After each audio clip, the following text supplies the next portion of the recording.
오늘 말씀은 에레미야 3장 16절부터 25절까지 하반부에 있는 말씀입니다. 하나님께서 유다 백성들을 어떻게 축복하실까? 하나님께서 아름다운 계획을 가지셨지만 유다 백성들은 그 계획을 이해하지 못함으로 하나님의 계획이 깨어지는 것을 보여주고 있습니다. 오늘 저희들은 유다 백성들이 밀어내서 잃어버렸던 그 하나님의 계획, 하나님의 축복을 되찾아야 되겠습니다. 하나님의 계획이 이루어지고 하나님의 뜻이 이루어지는 시간이 되기를 바랍니다. 가끔 아이들이 아빠와 토요일 날, 아빠가 회사 쉬는 날 동물원에 가거나 스키 타러 가거나 물놀이장으로 가기로 이렇게 약속을 할 때가 있습니다. 근데 갑자기 아빠의 회사에 일이 생겨서 아빠가 가지 못하게 되면 아이는 실망을 하게 됩니다. 또 부부가 결혼 10주년을 대비해서 외국에 여행을 가려고 돈을 모았습니다. 근데 갑자기 부인이나 남편에게 암이 생겨가지고 그 여행을 가지 못하게 되면 실망을 하게 됩니다. 이것은 하나님과 우리와의 관계에 있어서도 마찬가지입니다. 하나님은 우리 한 사람 한 사람에 대해서 굉장히 아름다운 계획, 멋진 계획을 가지고 계십니다. 그런데 우리가 이 하나님의 계획을 불신을 해서 우리가 하나님의 계획을 믿지 못하고 우리가 다른 쪽으로 가면 하나님의 계획은 깨어지게 되는 것입니다.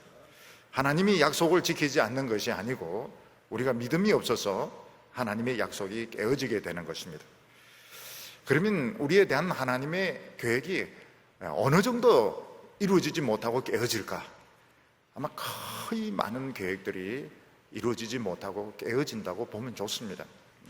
하나님은 우리 한 사람 한 사람에게 대해서 우리가 생각하는 것보다 훨씬 수준 높고 아름다운 계획을 가지고 계신데 우리는 눈앞에 있는 그 이익, 눈앞에 있는 쾌락 때문에 하나님의 아름다운 계획이 거의 다 이루어지지 못하고 깨어진다, 이렇게 생각하면 좋습니다. 하나님은 자신의 계획을 절대로 우리에게 강요하지 않습니다. 그래서 우리의 마음이 준비되고 우리의 믿음이 준비되는가 준비되지 못했는가 하는 것이 굉장히 중요한 차이를 가져오게 됩니다. 예수님께서 이 세상에 오셨을 때 복을 막 퍼부어 주시려고, 기적을 퍼부어 주시려고, 말씀을 폭포수같이 퍼부어 주시려고 오셨습니다. 그러나 갈릴리 사람들, 예루살렘 사람들의 그 마음은 준비되어 있지 못했습니다. 그래서 예수님께서는 베풀려고 했던 기적들 많이 베풀지 못했고 또 예수님이 주시려고 하셨던 많은 말씀도 주시지 못했습니다. 그리고 예수님은 뭐라고 말씀하셨는가 하면 참 이상하게 생각했다고 말씀하고 있습니다. 기이 여겼더라. 그 말이 뭔가 하면 참 예수님이 이해가 안 된다는 겁니다. 지금 예수님은 하늘의 복을 다 주시려고, 그 기이하고 놀라운 말씀들을 다 주시려고 오셨는데 갈릴리 사람들, 유다 사람들은 마음이 막 비뚤어져 가지고 이렇게 따지고 저렇게 따지고 물고 늘어지고, 그래서 예수님이 많은 기적을 행하지 못하시고 많은 축복을 붙지 못한 것에 대해서 예수님 참 이상하게 생각했다, 이렇게 말씀하고 있습니다.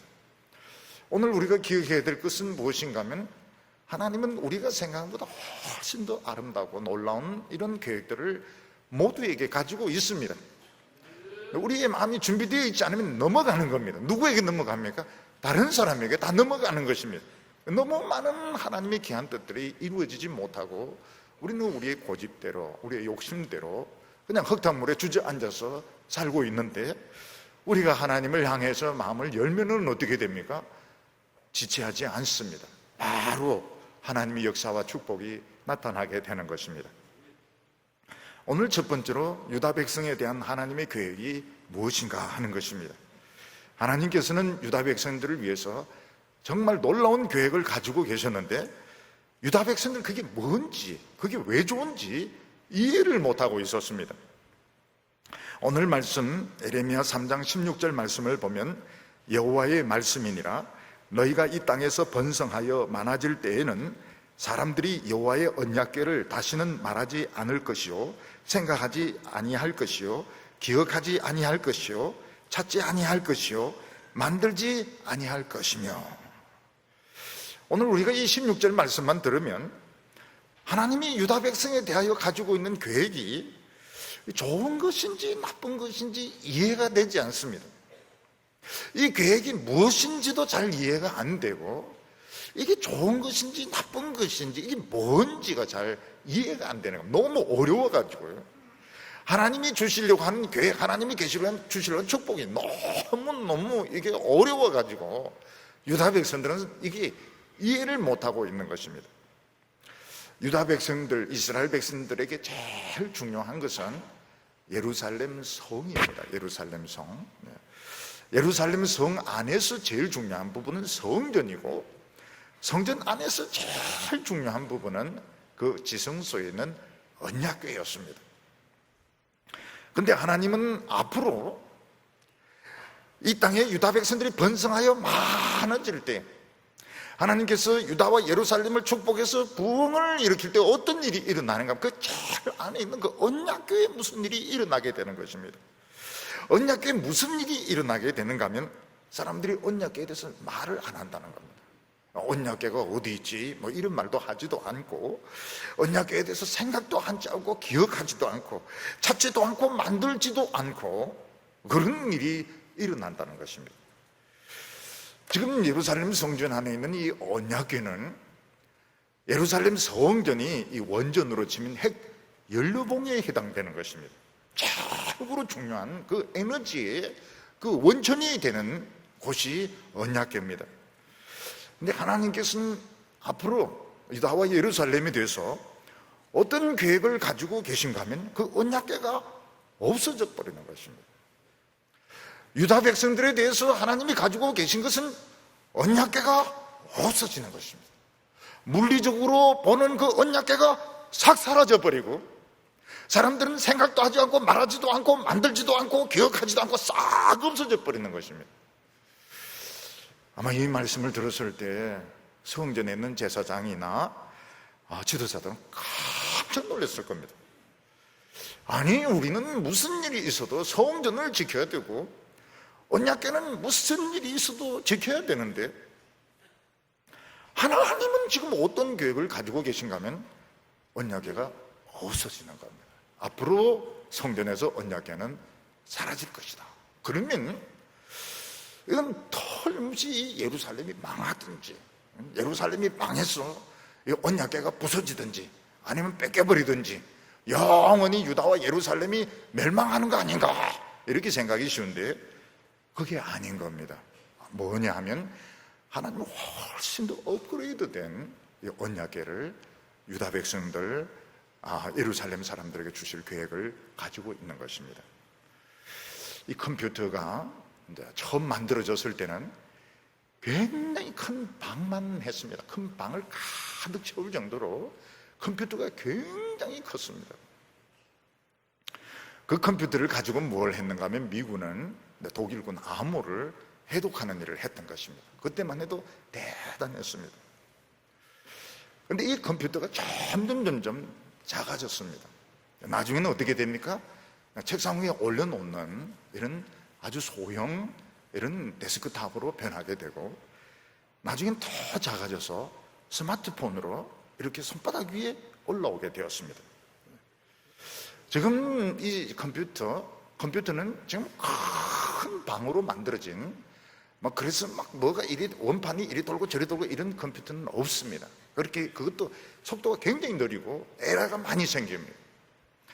옛날에 제가 대학교 다닐 때 그 컴퓨터 쓰려고 자료를 이제 펀칭해서 넣으면 에러가 그렇게 많이 나왔습니다. 근데 지금은 그런 거 없습니다. 손바닥 위에서 이 작업을 다 할 수가 있는 겁니다. 요즘 청년들은 어느 곳에 가든지 스마트폰을 합니다. 버스를 타도 스마트폰, 식당에서도 스마트폰, 이런 커피숍에서도 스마트폰. 그리고 사람들은 이해가 안 되는 것이 뭔가 하면 스타벅스 이런 데 앉아가지고 막 리포트를 쓰고 막 보고서를 쓰고 이러는데, 저런 데서 공부가 될까? 그런데 그런 데서 이제 하는 사람들이 있습니다.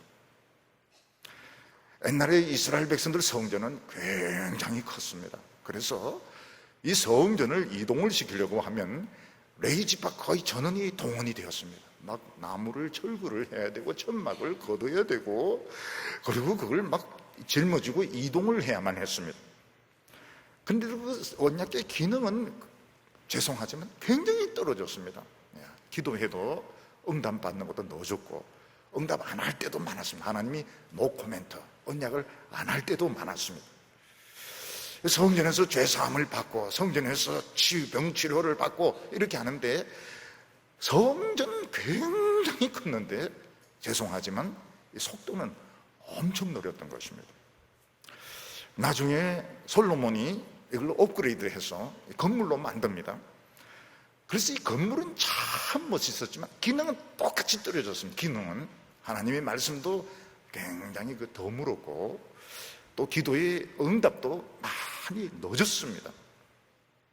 병치료도 빨리빨리 되지 않았고 왜 그런지는 잘 모르겠지만 이 성전의 기능이 굉장히 느렸던 것입니다. 하나님께서 앞으로 어떤 계획을 가지고 있는가, 이 성전 전체 그리고 그 중에 있는 언약궤의 기능을 굉장히 업그레이드 시키는, 무지무지하게 업그레이드 시키는 그런 축복을 계획을 하고 계셨던 것입니다.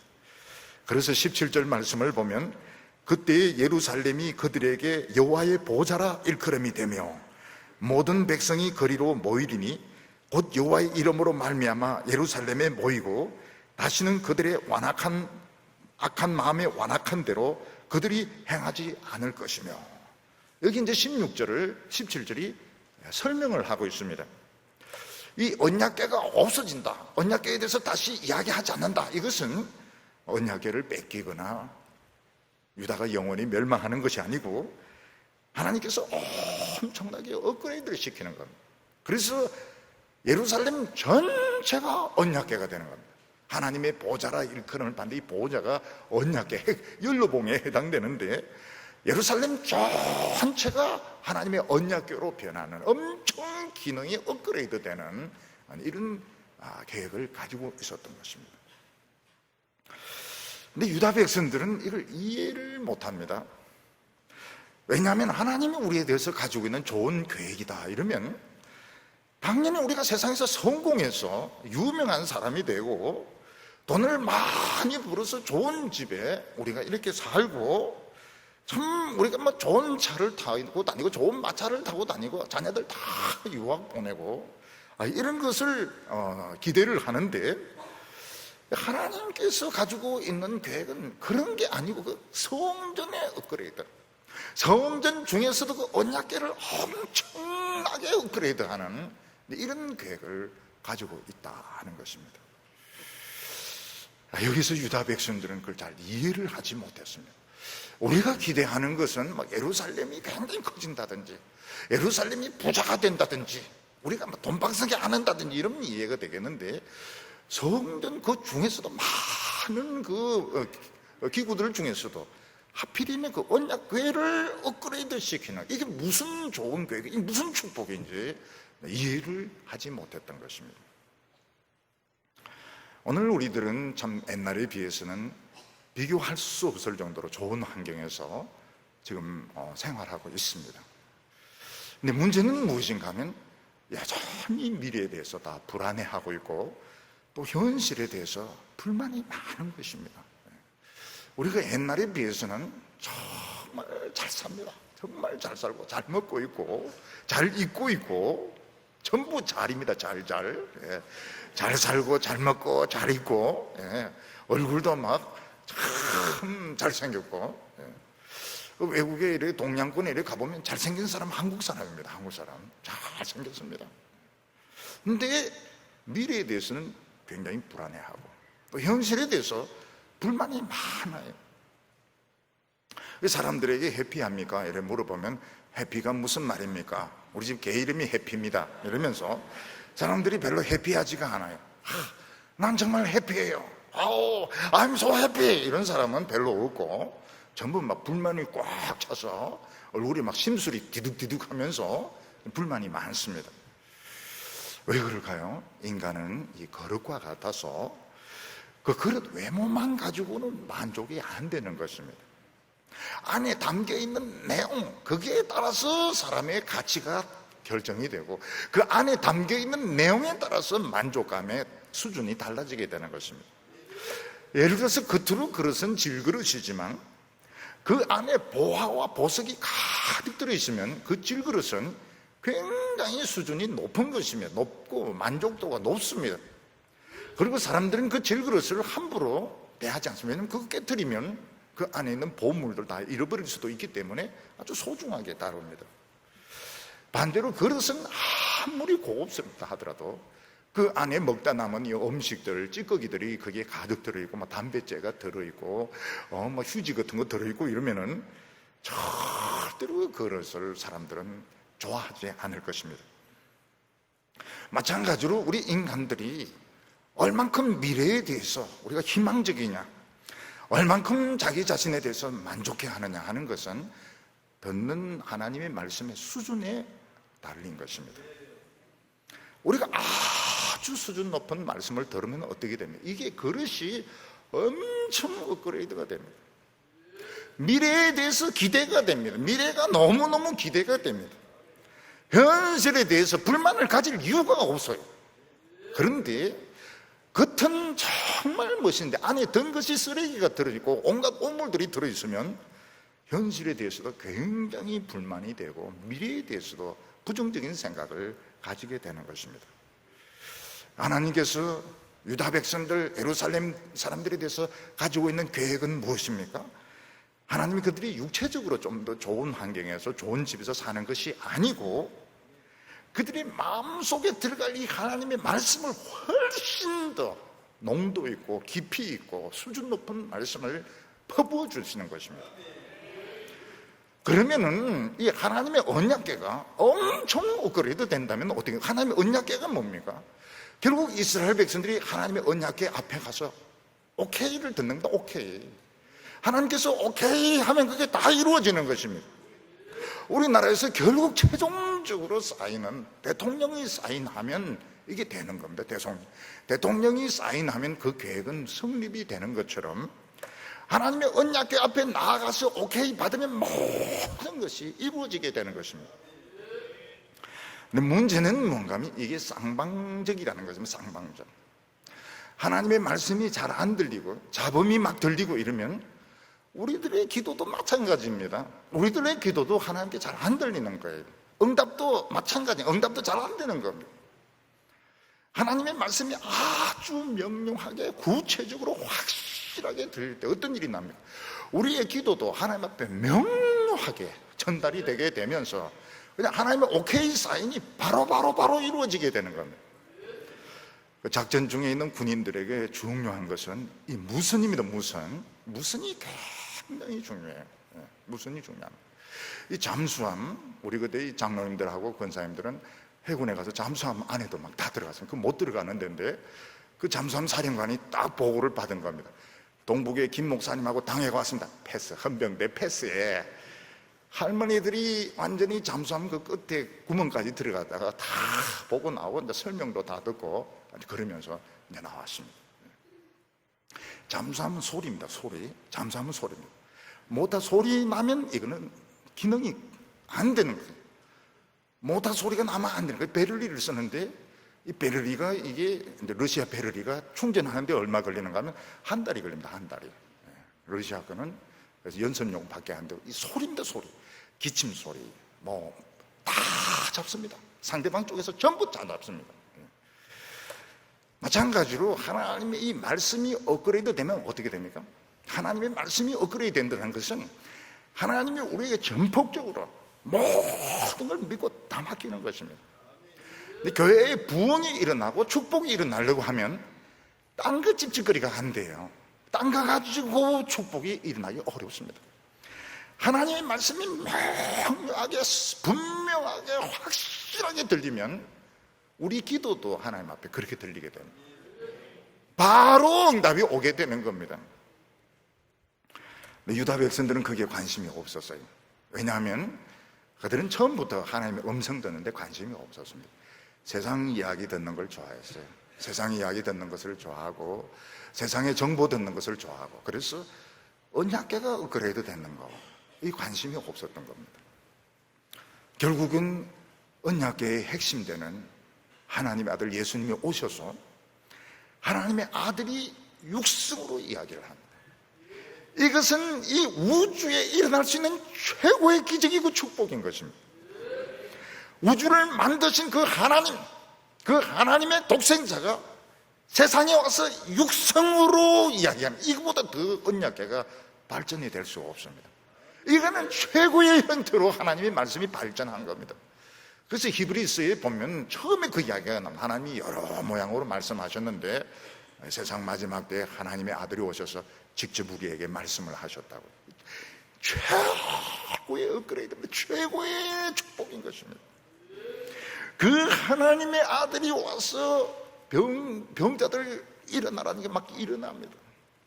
제자들에게 나를 따라오라, 내가 사람을 낚는 어부가 되게 하라, 막 따라오는 것입니다.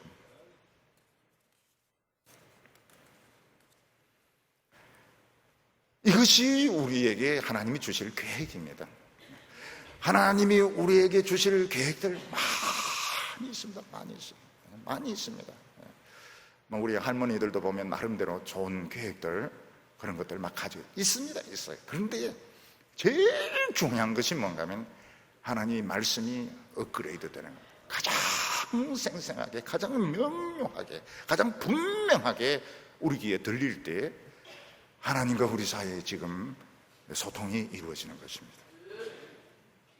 그때 이제 어떤 일이 일어나게 되는가? 그때 우리 인간의 마음이 치료가 되게 됩니다. 여기 보면 모든 백성이 거리로 모이리니 곧 여호와의 이름으로 말미암아 예루살렘에 모이고 다시는 그들의 악한 마음에 완악한 대로 그들이 행하지 아니할 것이며. 우리 인간의 이 기능 중에서 한번 망쳐지면 못 고치는 기관이 이게 문제입니다. 사람 이제 간이 이제 딱딱해지게 되면 이제 간 경화가 오게 되는데 이 간도 이 저절로 고쳐지지가 않습니다. 간이 한번 경화가 오게 되면 결국은 뭐 이식을 하지 않으면은 결국은 치료가 안 됩니다. 보면은 황달이 오고 그리고 좀 지나면 좀 혼수가 옵니다. 그러면은 돌아가실 때 다 된 거예요. 복수 차고 이러면은 황달, 혼수, 복수 이래 되면은 돌아가실 때 다 된 겁니다. 개척교회가 되면 개척교회를 이렇게 해보면 이렇게 환자분들을 많이 만나게 되는데 대충 압니다. 대충 환자 상태가 어느 정도 뭐 의사처럼 알지는 못하지만은 이렇게 얼굴이 황달이 눈 사이가 황달이 생기고 이러면 병이 깊어지구나 이런 것을 알게 됩니다. 신장도 한번 나빠지면 고쳐지지가 않습니다.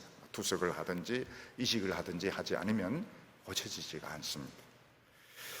그런데 제일 고치기 어려운 것이 간보다 신장보다도 인간의 마음입니다. 인간의 마음이 한번 딱 굳어지면 어떻게 됩니까? 양심이 없어지고 동정심이 없어지고 너무 사람이 심술궂어지게 되는데, 이 한 번 딱 굳어지면은, 이 마음이 한 번 굳어지면 이게 좀처럼 이게 회복이 되기가 어려운 것입니다. 근데 우리 인간들의 문제가 무엇인가 하면 바로 이 마음이 굳어져 가지고 이 마음이 말랑말랑해지지가 않는 겁니다. 마음이 굳어져서 경화가 되어서 이게 회복이 안 되는 것입니다. 그래서 어떻게 그렇게 미워합니다. 그렇게 미워하고 그렇게 불친절하고 배신하고 못되게 해요. 왜 그런가 하면 멀쩡한 사람이 마음이 삐뚤어졌다는데 마음이 굳어진 겁니다. 마음이 굳어져 가지고 그렇게 심술궂고 그렇게 못되게 굴고 그렇게 하는 것이 마음이 이제 굳어져서 그런 것입니다.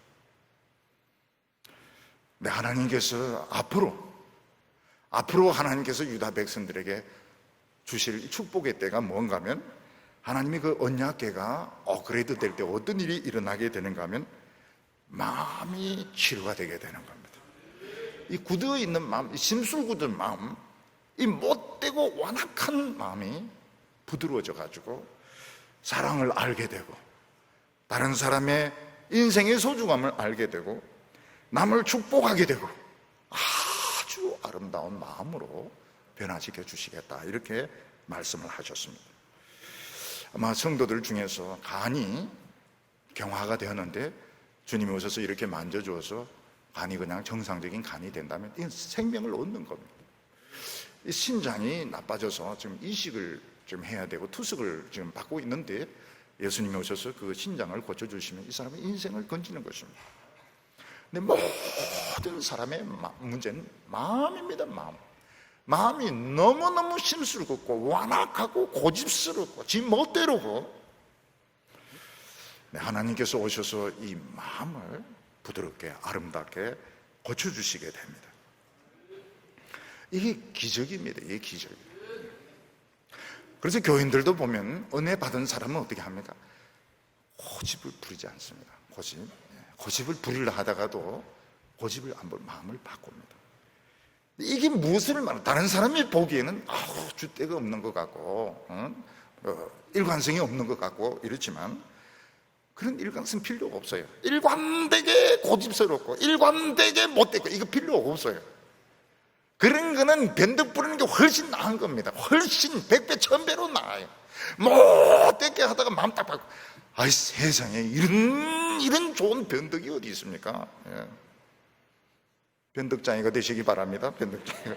이런 변덕은 너무너무 부인이 너무너무 좋아한다. 남편이 힘술 부리다가 안 된다, 이렇게 하면 안 되겠지. 그러면서 변덕을 탁 뿌려가지고 친절 막 설거지도 해주고 어깨도 막 주물럭거려주고, 세상에 이런 변덕은 얼마나 좋은 겁니까?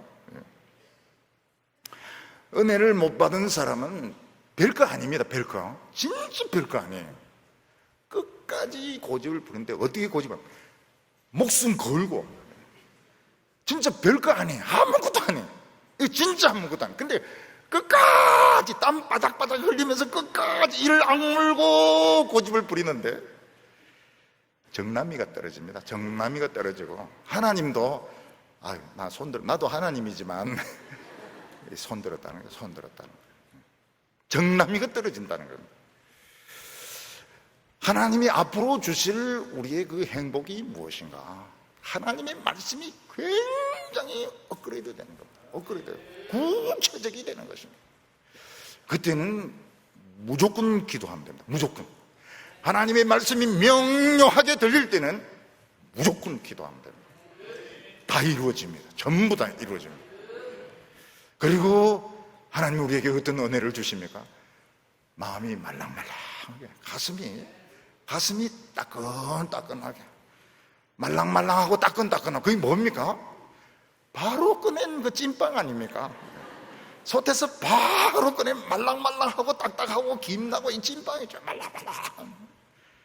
그런 마음을 주시는 겁니다. 사람들이 참 편해요. 상대하기가 참 편합니다. 어떤 사람은 너무 엄수하고 너무 심술궂고, 그 왜 그렇습니까?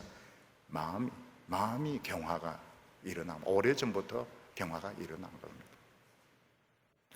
하나님은 그들의 모든 불행을 치료해 주시겠다고 말씀하십니다.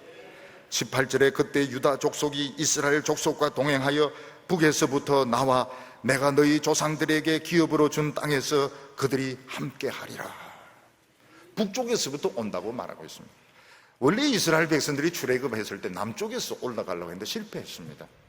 가나안 땅 한번 정탐하고 나서는 못 들어간다고 딱 뒤집어지는 바람에 남쪽에서 올라가는 건 실패했습니다. 나중에 40년을 돌고 나서 어떻게 합니까? 동쪽에서 들어가는 건 성공을 했습니다. 북쪽에서 오는 건 뭘 말합니까? 포로 생활하고 난 뒤에 돌아오는 것입니다. 유다 백성들, 이스라엘 백성들이 하나님 말씀에 대해서 완악했던 것, 하나님 말씀을 듣지 않았습니다. 마음이 굳어 있었습니다. 그 결과가 무엇입니까? 포로 생활이었습니다. 포로 생활. 북쪽에서 그 추운 곳에서 엄청난 포로 생활하고 난 뒤에 그들이 마음이 부드러워졌을 때 하나님께서는 북쪽에서부터, 포로에서부터 돌아오게 하시는데, 그동안 고생했던 거, 잃어버렸던 거 다 갚아주신다고 말씀하셨습니다. 우리 성도님들 중에서는 젊었을 때 고생한다고 청춘이 없었던 분들도 있을 겁니다. 하나님이 청춘을 돌려주십니다. 청춘도 돌려주시고 건강도 돌려주시고 머릿결도 나올 수 있도록, 머릿결도 다시 나오는 분들이 있어요. 머리가 막 많이 빠졌는데 이렇게. 피부도 물론이죠. 하나님께서 잃어버렸던 축복을 회복시켜 주신다, 이렇게 말씀하고 있습니다. 하나님께서 유다 백성에 대하여 가졌던 계획이 무엇입니까? 좀 차원이 좀 틀립니다. 차원이. 차를 업그레이드 시켜주는 것도 아니고요, 차를 디코에서부터 좀 좋은 차로 올려주는 것도 아니고, 집도 넓혀주는 것도 아니고, 하나님의 말씀을 업그레이드, 이게 최고의 복입니다. 이 최고의 복입니다. 하나님의 말씀이 내 귀에 들릴 때는 내 모든 숨소리도 하나님께 들립니다. 하나님은 딱딱하게 굳어 있었던 마음을 뭐같이? 찐빵같이 따끈따끈하게. 너무 사람이 좋죠. 너무너무 어떻게 저런 신랑을 내가 다 구했을까? 신랑. 이 세상에 남자들이 저렇게 많은데 어떻게 이 찐빵 같은 이런 신랑을 구했을까? 참 너무너무 좋고요. 하나님은 그 고생했던 것들 참 다 갚아주시는 계획을 가지고 있었던 것입니다. 근데 오늘 여기 크게 두 번째 보면 유다 백성들의 이 배신이 나오게 됩니다. 하나님께서 유다 백성들에 대하여 가지고 있는 계획은 너무너무 이 수준이 높은 것이었습니다. 근데 유다 백성들의 이 불신앙 때문에 유다 백성들의 믿음이 준비가 되지 않아서 하나님의 계획은 실패하게 됩니다. 그리고 이 하나님의 계획은 누구에게로 오게 됩니까? 우리에게로 넘어오게 됩니다. 우리가 어떻게, 절대로 이 유다 백성들 예루살렘 사람 같이 하면 안 됩니다. 유다 백성들 예루살렘 사람들이 했던 것 정반대로 해야 됩니다. 그래야 이 복을, 유다 사람들 이스라엘 백성들이 놓쳤던 복을 우리가 다 차지하는 것입니다. 19절에 내가 말하기를 내가 어떻게 하든지 너를 자녀 중에 두며 허다한 나라 중에 아름다운 기업인 이 귀한 땅을 내게 주리라 하였고, 내가 다시 말하기를 너희가 나를 나의 아버지라 하고 나를 떠나지 말 것이니라 하였노라. 여기 하나님께서 내가 어떻게 하든지 어떻게 하든지 줄이면 어떻게 하든지 어쩌든지. 하나님은 유다 백성들이 아무리 무식하고 가난하고 부족하다 하더라도 하나님께서는 그들의 조건을 보지 않고 어떻게 해서든지 하나님을 아버지라 믿고 따르기만 하면 자녀들 삼아주시고 귀한 땅을 주겠다고 하나님은 약속을 하셨습니다. 네, 하나님은 쏘으셨습니다. 하나님은 유다 백성들에게 배신을 당했던 겁니다. 20절에 그런데 이스라엘 족속아 마치 아내가 그 남편을 속이고 떠남같이 너희가 확실히 나를 속였느니라. 여호와의 말씀이니라.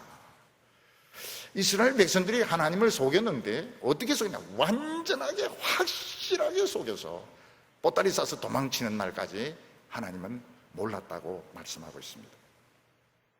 가끔 보면 이 대기업이나 이 금융기관에 이런 회계를 책임지는 사람이 평소에는 너무 일을 잘합니다. 너무 착하고 너무 일을 잘하다가 어느 날 보니까 돈을 회사 돈을 엄청나게 착복을 해서 달아나는 그런 경우가 있는데 감쪽같이 이제 쏘는 것입니다. 하나님은 유다 백성들 보니까 바람 나가지고 다른 남자, 바람제비 아닙니까? 제비죠. 하고 같이 도망가는데 그날까지 완전하게 하나님을 속여먹였다는 겁니다. 무슨 말인가 하면 평소에 만날 때도 정말 모르게, 하나님 모르게 몰래 이렇게 만나고, 그리고 도망칠 때 준비를 싹 다 해놨습니다. 하나님의 그 퇴직금, 하나님도 퇴직금이 있는지 모르겠지만 하나님의 퇴직금, 하나님의 폐물 이런 거 다 보따리 싸가지고 마지막 순간까지 하나님 모르게 했다가 결정적인 순간에 탁 그냥 도망을 다 갔는데 완전히 하나님을 속여먹었다, 이렇게 말하고 있습니다. 무슨 말인가 하면 유다 백성들은 우리 하나님 안 믿는다 이런 소리는 절대로 안 하는 겁니다. 예배도 계속 옵니다. 예배도 계속 오고 기도도 계속 합니다. 근데 마음속으로는 어떻습니까? 신앙이 없어요. 신앙이 하나도 없어요. 하나님의 말씀 우습게 합니다. 그렇지만 겉으로는 그냥 예배 드리고 충성을 하는 거예요. 헌금도 내는 거예요. 나중에 보면 어떻습니까? 하나도 믿음 없는 인간이에요. 믿음이 전혀 없는 것입니다. 하나님은 왜 이리 바보같이 속습니까? 하나님이 얼마나 머리가 좋으신데 하나님이 천사 몇 명 딱딱 이렇게 붙여놓으면 다 할 텐데 왜 하나님이 속으셨을까요? 하나님은 자식이 잘못해도 부모는 믿고 싶어 하는 겁니다. 언제까지 믿어요? 끝까지 믿고 싶어 합니다. 부모의 심정은 끝까지 믿고 싶어 합니다. 하나님은 유다 백성들이 잘못된 거 압니다. 위선적인 줄 압니다. 그렇지만 끝까지 믿으셨던 겁니다. 그 결과가 무엇인가 하면 확실한 배신이었습니다. 하나님을 완전히 속여먹은 것입니다. 이 구체적인 게 뭡니까? 유다 백성들이 하나님을 속여먹었다는 것은 하나님으로부터 받을 축복은 다 받아 챙겼던 겁니다. 하나님이 백성으로서 누릴 지위나 특권은 다 누렸던 것입니다. 다른 사람들로부터 신앙 좋다 소리 칭찬 다 들어먹었던 것입니다. 그리고 나중에 가서는 어떻게 합니까? 하나님의 말씀 없습니다. 딱 팽개쳐버립니다. 결국 지멋대로 가는 것입니다. 이것이 오늘 이 한국교회 너무나도 맞습니다. 너무나도 맞아요. 우리 한국교회 목회자들, 한국교회 교인들 어떻습니까? 하나님으로부터 받을 축복은 다 받아 챙겼습니다. 다 받아 챙겼습니다. 사회적으로 누릴 수 있는 거 좋은 자리 다 수입 다 챙기고 축복이라는 축복은 다 받아 챙기고 교회 안에 있는 좋은 직분들 다 챙겨 특권들 다 챙기고 모든 거 자기들이 다 하고 다른 사람부터 믿음 좋습니다 뭐 성공했습니다 칭찬은 다 받고 그리고 끝에 가서 어떻게 합니까? 하나님 말씀이 어디 있어요? 하나님 말씀 멋대로 해버리는 겁니다.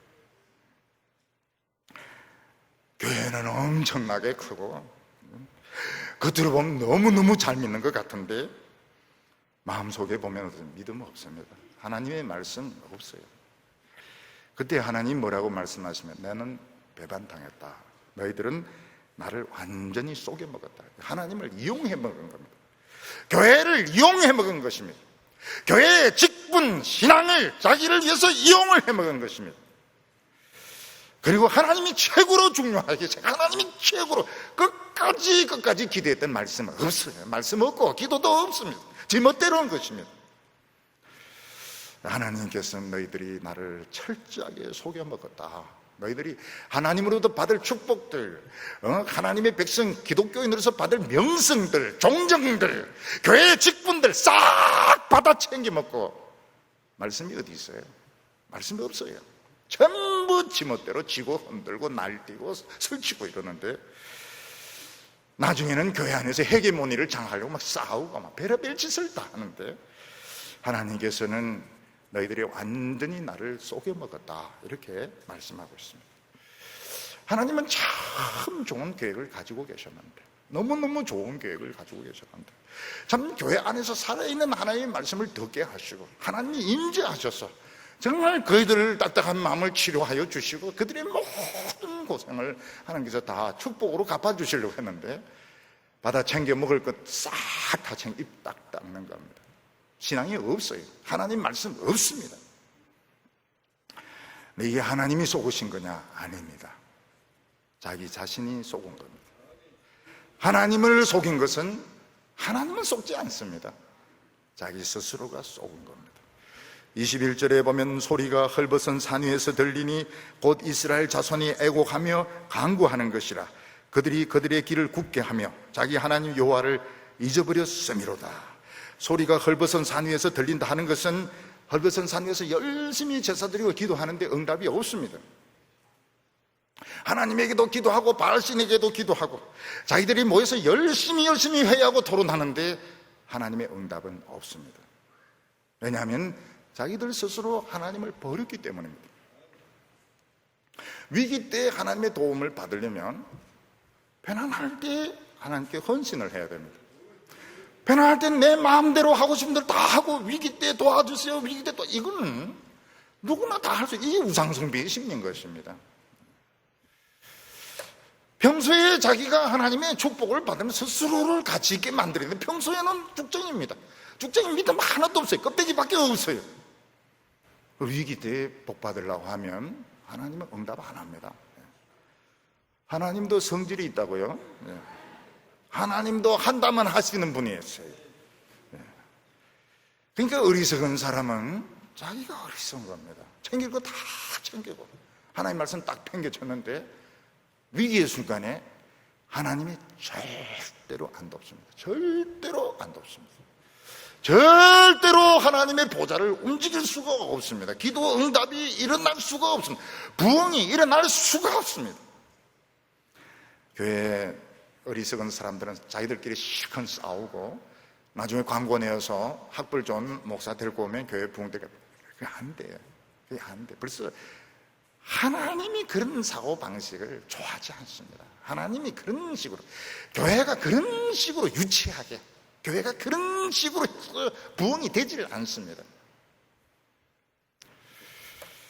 하나님의 백성이 성공하려면 눈에 안 보이는 것을 봐야 됩니다. 눈에 안 보이는 것을 보지 못하면 진짜 복은 발로 차버리고 쭉정이만 실컷 가지게 되는데 그게 위기 때 도움이 되느냐? 그게 위기 때 자기가 가지고 있는 간판, 자기가 가지고 있는 경력이 위기 때 능력을 가져올 수 있느냐? 쭉정이밖에 안 되는 겁니다. 하나님은 유다 백성들에게 나는 너희들에게 쏘았다 이렇게 말하고 있습니다. 복은 복대로 다 주었습니다. 그들을 엄청 사랑하고 기대했습니다. 그러나 그들은 하나님의 사랑과 기대를 배신했던 겁니다.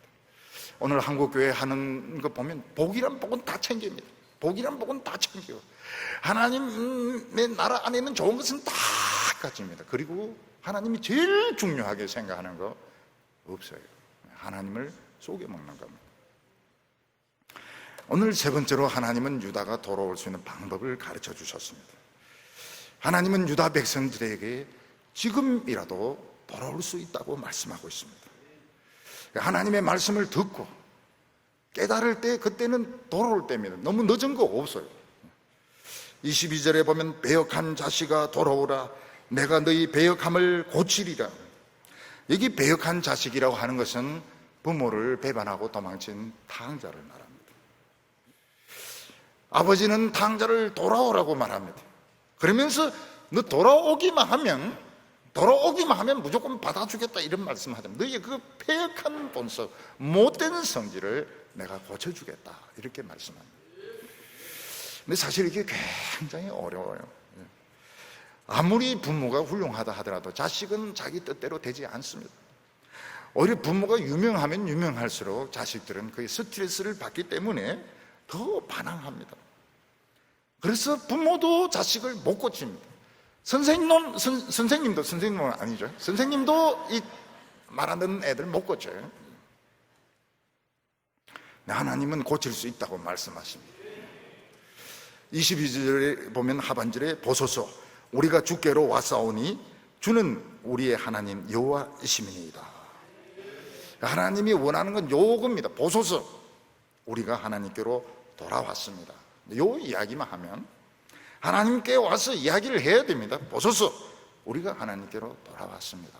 요 고백을 하면 하나님은 고쳐주시겠다고 말씀하고 있습니다. 우리 인간의 가장 심각한 문제는 우리가 겉으로 보이는 이 가난이나 직장이나 이게 아닙니다. 속에 있는 그 불신, 속에 있는 반항심. 우리 인간이 가지고 있는 제일 고질적인 문제는 속에 있는 그 반항심, 하나님에 대한 반항심, 성경 말씀에 대한 반항심, 불신, 돌보다 더 단단한 이게 문제인 것입니다. 하나님께서 우리 인간이 이렇게 된 것은 너무 잘 만드셨기 때문에 그렇습니다. 우리 인간들을 바로 보고 멍충이로 만들었다면 이런 반항심도 없습니다. 시킨 대로 다 하죠. 하나님이 너무너무 잘 만드셨기 때문에 반항심, 불신, 패역한 마음이 있는 것입니다.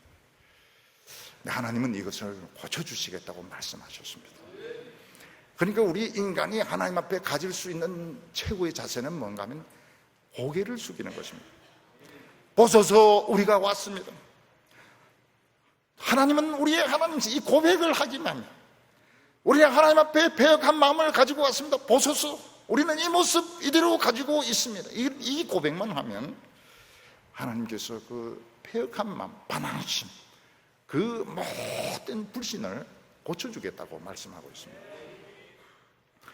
여러분 이 세상에서도 보면 사회에서나 이렇게 겸손한 사람 보면 처음에는 좀 우습게 합니다. 우습게 알고 막 건드리기도 하고 이러는데 나중에 좀 시간 지나면 참 겸손한 사람 다 좋아합니다. 그리고 끝까지 좋은 관계를 가집니다. 어떤 사람들 보면 특히 그 건드리는 사람이 나쁜 사람이에요. 그 사람이 덜 된 인간입니다.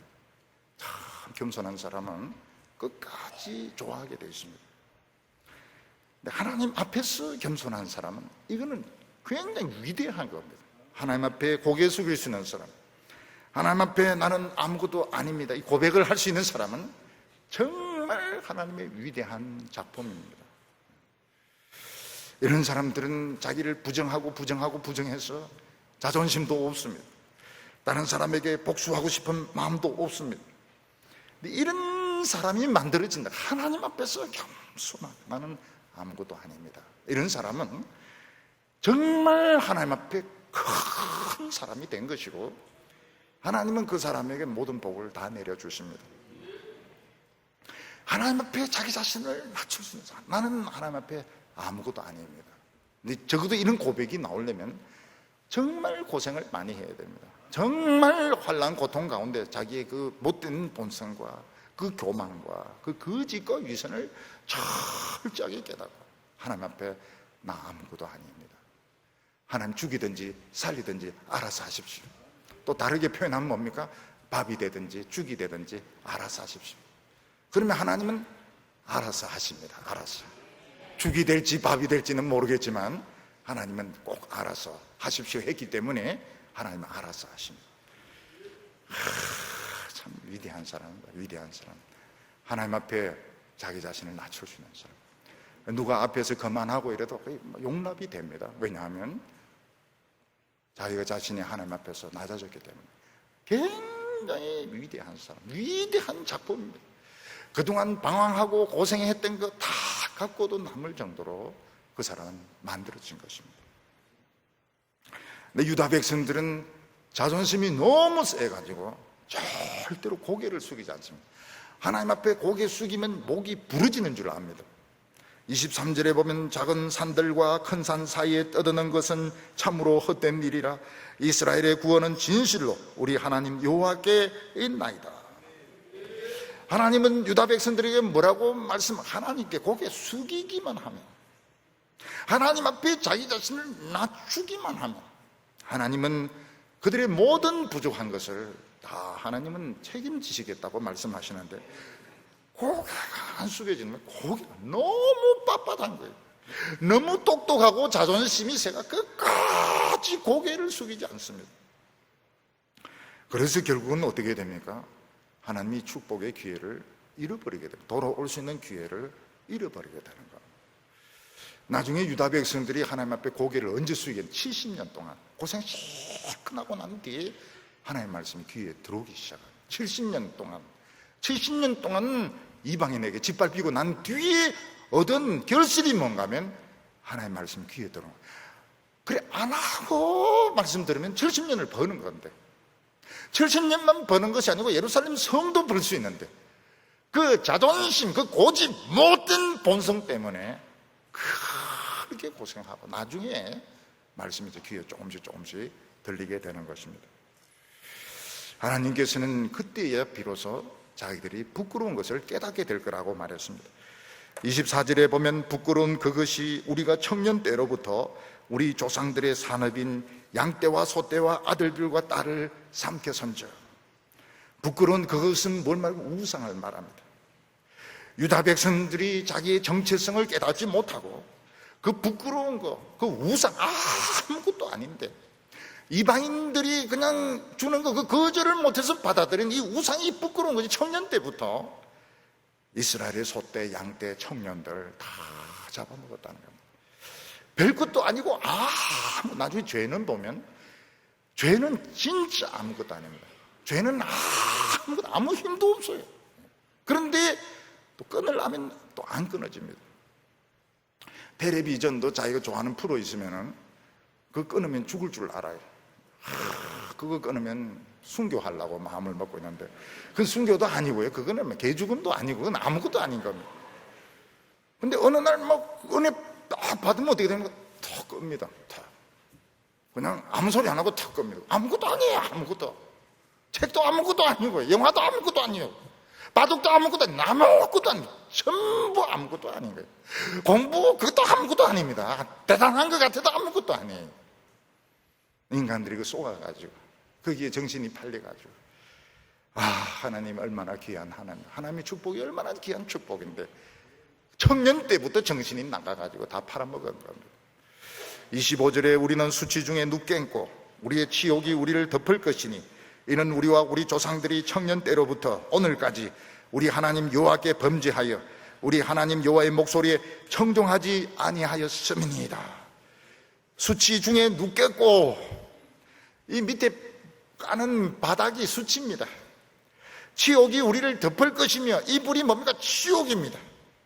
밑에 요는 수치고 덮는 이불은 치욕이고, 수치로 둘둘 말아가지고 그렇게 거적에 가만히 그냥 그 더러운 냄새나는 그런 가마떼기를 깔고 듣고 이렇게 자면서도 그들은 하나님 말씀을 들으려고 하지 않았다고 말하고 있습니다.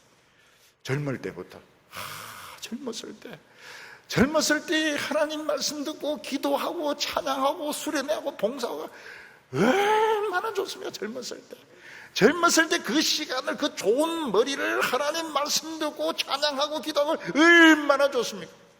그 젊은 시절 그 술 마시고 뒹굴고 방탕한 짓 하고, 그러면 늙었을까지 그 짓을 하고 있는 겁니다. 중요한 것이 하나님의 목소리를 청종하지 않았다는 것입니다. 오늘 여기서 우리가 할 수 있는 것이 뭔가 하면, 하나님은 우리에 대해서 다 계획을 가지고 있습니다. 믿음으로 준비되기만 하면 어떻습니까? 바로 신혼여행 떠나는 겁니다.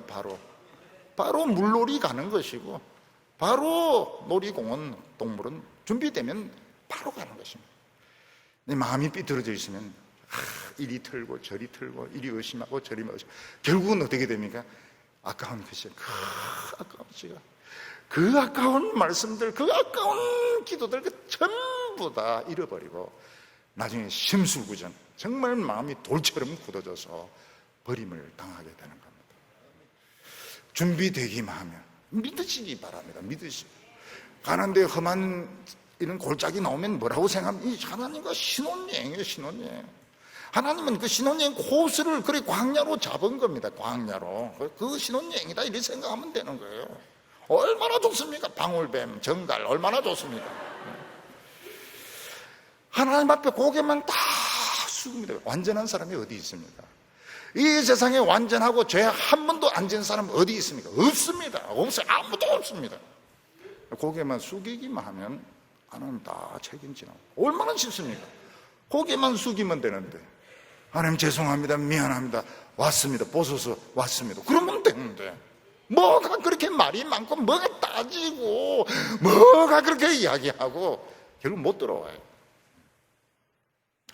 더러운 수치의 담요, 참 세상에 있는 술, 얼마나 수치스럽고 더러운 겁니다. 그걸 듣고 깔고 자면서도 하나님께로 안 들어옵니다. 그거 다 벗어버리고요, 담요 그거 다 벗어버리고, 좀 춥지만 하나님 말씀의 옷을 입으시기를 바랍니다. 준비가 되기만 하면 기적은 일어납니다. 바로 기적이 일어납니다.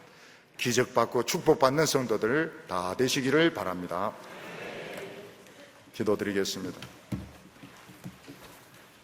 거룩하신 하나님 아버지, 우리가 아무리 부족하고 못나다 할지라도 우리 한 사람 한 사람에 대하여 아름답고 좋은 계획 가지고 계심을 믿습니다. 우리가 이스라엘 백성들처럼 광야에서 물이 없다고 양식이 없다고 원망불평하지 말게 하여 주시고 기쁨으로 따라가기를 원합니다. 주여 우리를 축복하여 주시옵소서. 돌같이 굳어있는 마음 반항심을 없애주시기를 원합니다. 기쁨으로 주님을 따라가게 하여 주시옵소서. 성령의 역사, 부흥의 역사, 기도응답의 역사가 나타나게 하여 주시옵소서.